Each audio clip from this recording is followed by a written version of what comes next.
Katina Hunter. Just one piece. Just one piece. Katina Hunter.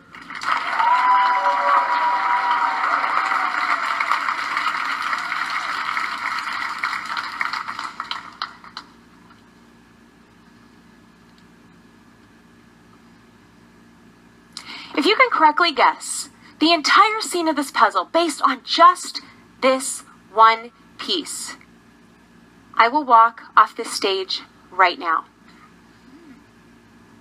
Oh, sorry. Is that better? Why are you so hesitant to guess, fellow Toastmasters? You do it every day with much higher stakes. I'm 10 years old, working on a puzzle of a field wildly overgrown with buttercups. After hours, I had just parts of the perimeter done. The next morning, I make a beeline to that dining room table to find all 500 pieces completely assembled. Dad? My dad can't stand the sight of an unfinished puzzle. And he will work for hours, not satisfied, until that picture is complete. This malevolent trait doesn't run through the family. I mean, take his father, for example. My grandfather wakes at 3 o'clock in the morning to prepare food for homeless men and women that he knows on a first-name basis. In the evenings, regardless of the temperature, my grandfather walks his neighborhood. Rosary beads working their way through the fingers of his right hand, and a dog leash attached to his elderly neighbor's dog in his left. Walking and praying. One day, as he is crossing a busy intersection, he is so deep in prayer that he doesn't see. I'm in the very first car just wanting to get his attention.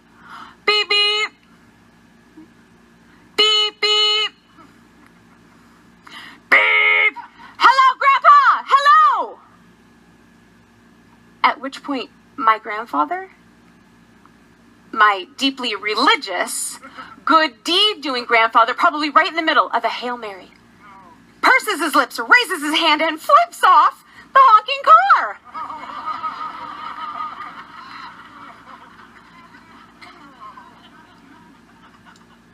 As a spectator to that short scene, you would know that this guy is a jerk. You'd be creating this whole personality in your mind in which that one scene, that one piece would fit.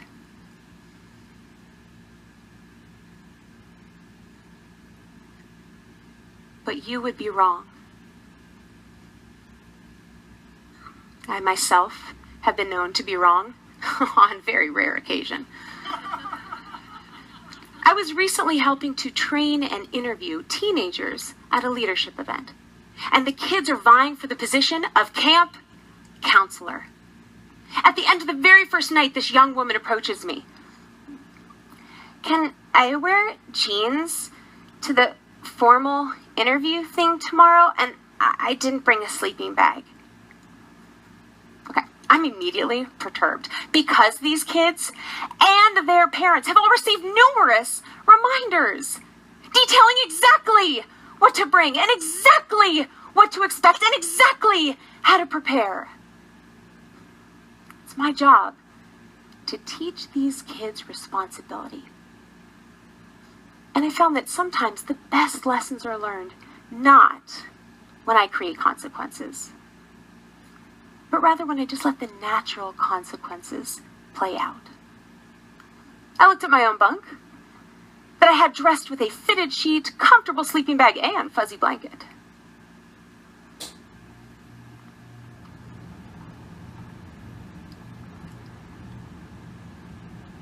And I walked away. You can imagine how painful it was to learn that she didn't forget her sleeping bag or her dress pants.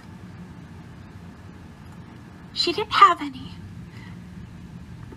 And her parents didn't remind her because she didn't have any of those either. As I was complaining about her to another chaperone, I learned that this girl was a foster child. With that additional piece of information, this irresponsible teenager completely transforms in my mind. And when I interviewed her the next day, I found her to be completely kind and thoughtful and forgiving.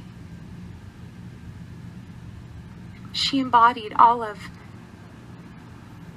the pieces that I myself had lacked.